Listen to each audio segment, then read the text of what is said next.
Assalamu alaikum wa rahmatullahi wa barakatuh. We're live on Salam Media with myself, Rashida Khan, mid morning talk show, our Thursday mid morning talk show. And we're moving on to our next guest. We have on the line with us today Occupational Therapist Aadila Dadabhay. So, when I got your CV, Adila, Assalamu alaikum wa rahmatullahi wa barakatuh. Welcome to the show. Walaikum salam. Thank you so much for having me. Lovely to have you. And when I was reading your resume, because whenever we do a show, we have to get this resume or the CV, just some background information on the guest. I was quite fascinated to hear that you're an occupational therapist specializing in mental health. You're currently working at the Helen Joseph Hospital, but you also run a private practice. You graduated from WITS in 2022, and you're currently working towards a master's degree in occupational therapy, specifically focusing on psychiatry within the South African context. So, me personally, I never realized that there needed to be a specialization on mental health or on psychiatry when as an occupational therapist. So, thank you for that. It was a big learning curve for me. And because you work both in a hospital setting and private practice, helping people with mental health challenges to regain their independence and engage in meaningful activities. This is such important work. I'm sure you make a huge difference in people's lives, inshallah.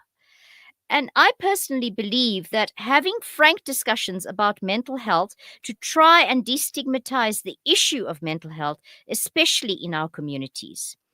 From your experience, Adila, what are some of the most common misconceptions people have about mental illness? And how can we start to break down these stigmas? Jazakallah Rashida for that warm welcome. So I think there's a lot that we can speak about in terms of stigma and mental illness. I think even in today's times, as modern as we are, we still need to change the narrative around what people think about mental health, especially in our own communities. And I think one of the biggest things that I've realized is that we have an us and them mentality. And what I mean by Mm, that is that people often assume that mental illness and it doesn't happen to them, it happens to other people.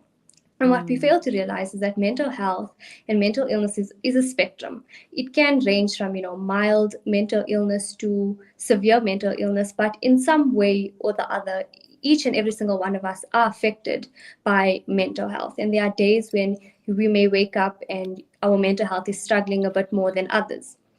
So I think what we all need to realize is that we cannot group mental illness to and mhm, allocate it to a certain group of people. It happens to all of us in some way or the other. And that common misconception causes people to almost they detach from it. And it takes away the compassion that we show towards other people who are suffering mm. from mental illness. And I think one of the Yeah, biggest ways, yeah, mhm. No, you can continue. go. You Sorry. can go. I think one of the No, I'm biggest ways, yeah. Hmm?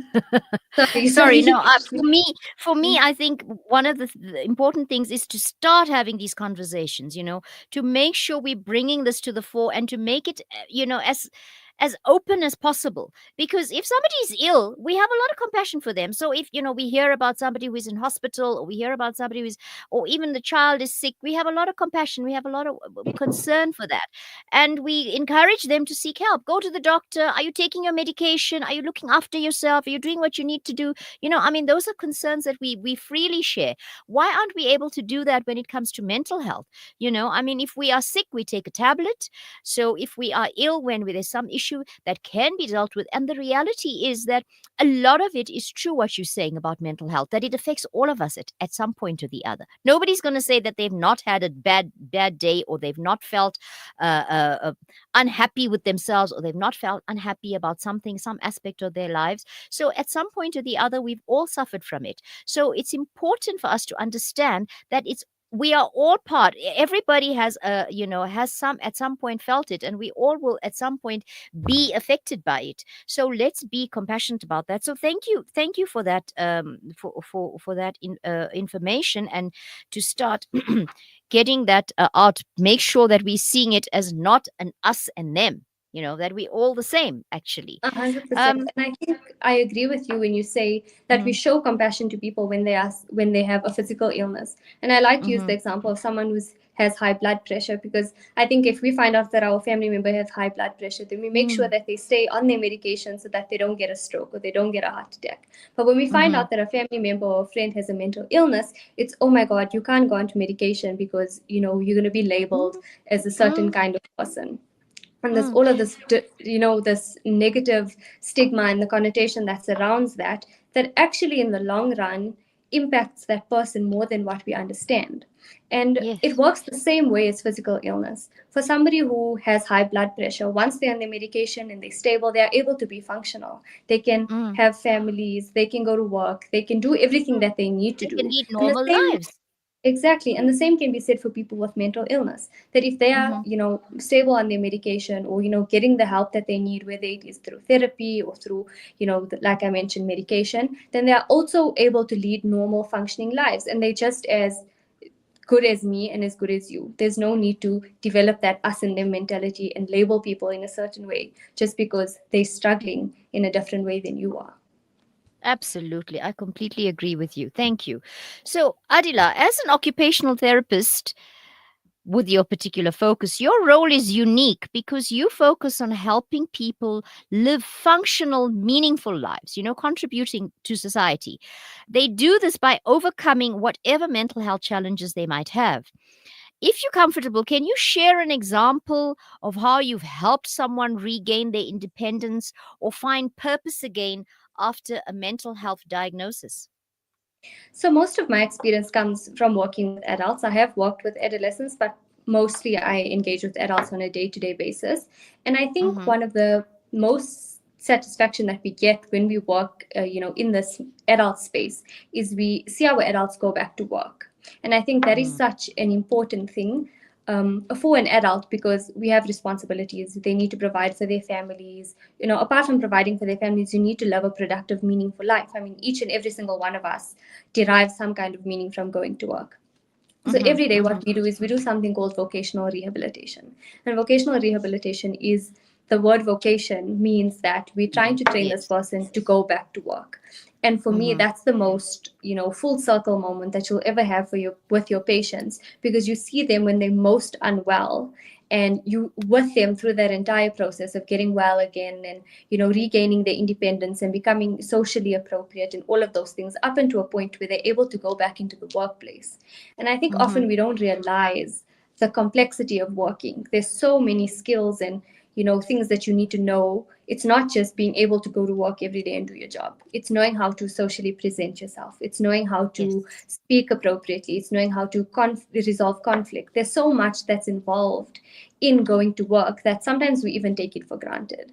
So as an Yeah, occupational absolutely. therapist, that is the Mm-hmm. most satisfying for me, is being able to see my patients after 2 weeks of being discharged, and they're telling me that they're doing well at work and things are good for them. And Yeah, yeah. that's amazing. One of the earlier guests also spoke. We were talking about unemployment and, job creation, and she also spoke about the importance of these soft skills that you mentioned. Being able to, time management, understanding that you have a certain task to do, and that sort of thing, and all of that is not something that just comes. It's something that you learn and it's something that you can be taught, and that comes with experience. But it's also part of understanding your place in the workplace, your role in the workplace, and how you need to balance that with what how your life at home, or your social life and your work life, how you need to balance that. And if any one of those areas are struggling, it will impact the other area. So your mental health is so important because it covers so many aspects of life. So thank you for that. I think it's very important what you also said about having to have purpose in life. It's so important that we feel that we are valued and we are needed. So I'm fortunate enough to have to live with my mom-in-law, and I think it's amazing. She is an amazing woman who's always doing something because she feels needed by myself, by my husband, her son, my children, her grandchildren, and everybody, the wider family. Everybody needs to ask mom this. Everybody needs to get mom's information. Everybody needs mom's help in doing that. I mean, she runs my whole kitchen, alhamdulillah, and that's such a pleasure. But she's feeling needed. She's has a purpose in life. She doesn't get up and go to work, but she gets up and she has her role, and that's so important. Because when you don't have that, what do you do? How do you fill your day? How do you get your, how do you keep your mind active? Because to keep your mind active is also so important. Anything you 100%. want to say on that before I go on to the next Yeah, no, question? I actually just want to add, and that what you're mentioning now is just the root of OT as a profession. I mean, across Mm-hmm, the board, whether you're looking at mental health, you're looking at physical illness, if you're looking at children, that's generally the ultimate goal of OT, to just mm-hmm, encourage people to engage in meaningful activities, which doesn't necessarily have to be work, but like you mentioned, it can just be mm-hmm, engaging in a role that's meaningful to you, mm-hmm. whether that Absolutely. is looking after your family or your children. So ultimately, that is the goal of OT, and it even translates into the mental health space. So even for Yes. people that are might not necessarily be able to, they can't go back to work, but their roles are different. Their responsibilities look a bit different. They have children to take care of or parents to take care of. So our goal is then to get them back into that space and help them to be as functionally independent as possible while managing their mental illness at the same Yeah. time. So the other guest earlier, Kate Phillip, Dr. Kate Phillip, what she actually said is that there's an economic value to labor, but there's also a social value to labor. So I mean, there's lots of intersection with what she was saying. So I'm very happy that today you're on as well, and it's opening up my mind to think about so many things. But you mentioned earlier that you work with both adults and adolescents. And we know that mental health challenges can look very different across different age groups. So, what are some of the key differences you've noticed in how adults and young people experience and cope with mental illness or just mental challenges, even if it's not illness, mental health challenges? So I think what I've noticed primarily is that children are a lot more resilient to mental illness than adults. Wow, that's And I interesting. almost I account that to two things. One, either children have not yet had the opportunity to go into the world and be influenced by societal norms. So it's Mm-hmm. actually as if, when they're being told that you're suffering from anxiety or depression, whatever the case may be, is that they are more receptive to it because they haven't yet been influenced by what the world has to say. It's Mm, their view on the situation, not everybody else's view. And secondly, I also think that it might be that we're seeing a generational shift. In the mm. older generations and the generations before me, there's a lot of stigma around mental health. And I'm not saying that Yes. that stigma doesn't exist in the younger generations, but I do think that they are a lot more aware. It's not as, when you tell a younger and adolescent that, they have a mental illness, or even not to that extent, even if they're just suffering from, maybe mild depression or anxiety and they have things to work Mm, on, they are not so devastated by that news. They mm, aren't in denial. And I think we are seeing a bit of a generational shift because in today's times there's a lot of, awareness around mental health, and there's a lot of advocacy that's happening much more than what was happening previously. So when we look yes. at our adults, they almost are in denial.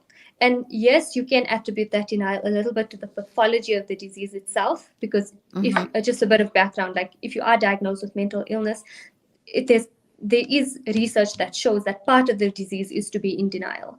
But Mm. even if we push past that and we look at someone who is able to accept the diagnosis, sometimes they choose not to because of stigma and societal norms and expectations. Yes. I So think for I me, sorry, yeah, continue. Finish your no, no. thought So I was there. saying, I think for me, that's the biggest distinction between adolescents and adults is that adults almost need a lot more convincing that they need Mm. help compared to the adolescents. Yes. So, I mean, I find that somehow young people are more open also to asking for help, seeking help, so there's an acknowledgement first that maybe something is not right, or I'm feeling this, I'm feeling anxious, I'm feeling worried, I'm feeling fearful. Why am I feeling this? And asking for help. So I think that's very positive. um so moving on, when we're talking about mental health challenges and the people around them. So mental health challenges, if somebody's suffering, the rest of the family is affected. And often it can feel overwhelming for family members who are trying to support a loved one or even manage their own mental health. From your perspective as an OT, what are some practical everyday steps that people can take to improve their own mental well-being and support someone who's struggling? So I know that's a double barrel question, so take your time and work through that. No Thank you. problem, no problem. So I think for anyone who's struggling, whether it's a family member or the person themselves, I think the first thing you need to do is show yourself compassion. Okay, it's very difficult to Mm-hmm. show someone else compassion if you don't show yourself compassion, and often we underestimate the burden that mental illness has on the caregiver, and not only the person itself that's being affected. So I think just to take a step back and introspect and think about what is happening around you, and find a way to move forward that's going to be beneficial for you, whether that means taking a day off or taking a rest, giving yourself that time to process through whatever emotions and feelings that you might be experiencing at a certain point in time. The other thing that I think, and this is just my outlook on life, is that you can never have enough knowledge and enough information. Mm, So mm, as a family member or as a person who's directly struggling with mental illness, the best thing you find can out. do is seek Mm, knowledge. Okay, the more mhm, educated you are, the more you can understand what is happening to yourself or to your family members, and the better equipped you are to make a mhm, decision and find a plan to move forward.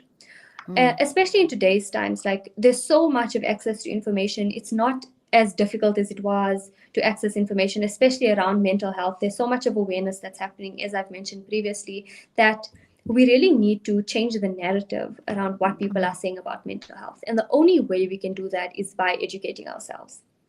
So Yeah. a lot of the times, maybe generations before would say, don't do certain things if you have a mental illness. Send your patient to like a madrasa, send your child to a madrasa, do all of those things, which Mm, I'm not saying has no value, but I think mhm, it's worth it to go and get curious about what is actually happening to my family member. mm, How can I mhm, better support them based on what they are going through? And only mm. once we are able to educate ourselves can we then make informed decisions on what to do next, because otherwise we're just making decisions based on what we think we know and what society has taught us instead of what we actually know. Absolutely. I think what you're saying is very true. I like a few words that you've used there. Curious. I mean, I like to describe myself as a very curious person. So arm yourself with information. That's your best tool. Have as much information as possible because it'll allow you to feel confident about the decision you eventually take as well. Because now you've considered all your options, you've weighed everything, you've asked people, you've consulted the information and the textbooks that are out there, whatever, however you're getting your information. So that's very important. You also spoke a little bit about self care, which I think is so important. Do what you need to do to take care of yourself. I know I often use the example, or people often use the example of how you cannot give from an empty cup. So you have to replenish and life takes it out of us. Life is not easy, it's not straightforward. Apart from all work and family life and seeing to the kids and doing whatever you have to do, you need to life is busy, life is hectic. You need to take time for yourself, and you need to be able to replenish whatever life takes out of you occasionally, so that you can be in a better position to look after your own mental health and to be there for the people who need your support. Okay, so last question. I've just been told by my producer that I have to wrap up, but quickly, I want to ask you your personal experience now. You're completing your master's degree and you're focusing on psychiatry within the South African context. What do you see as some of the biggest gaps or challenges in how mental health is addressed in our country? Is there something? Are there any gaps?